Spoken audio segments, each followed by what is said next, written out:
mdogo, Mr. kurudi tena kwa Dazuja. Tena nipiga sana. Anasema eti sisomi, sijui na wanaume. Hivyo vitu vyote vya uongo. Amenipiga huku kote, huku kunauma. Yaani huwezi hata kunigusa. Ananitesa tu, ananipiga. Mr. kurudi tena kule kwa Dazuja. Akati yeye mwenyewe anaingiza kule wanaume na mimi sisemi, lakini mimi ananisingizia vitu ambavyo sio vya ukweli. Tenina, haina haja ya kulia. Kama umeamua kuja hapa, basi karibu. Ingia ndani, pika chai, mimi natoka. Nikirudi baadaye, nitazungumza naye.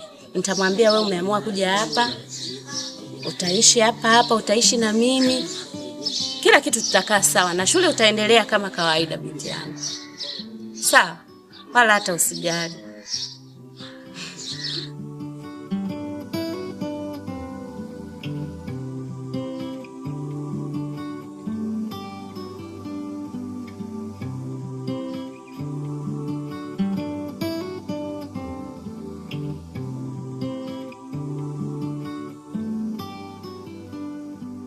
Mambo kuja nyumbani na kuniambia wewe sijala kwa wakati. Koma. Maisha ni magumu mno. Haya, zungumza chochote hapa mbele ya bosi wako. Kwanza mimi nakushukuru sana baba mdogo kwa kuweza kunitafutia kazi kwa kuwa kwa muda mrefu sana nilikuwa nikitafuta kazi.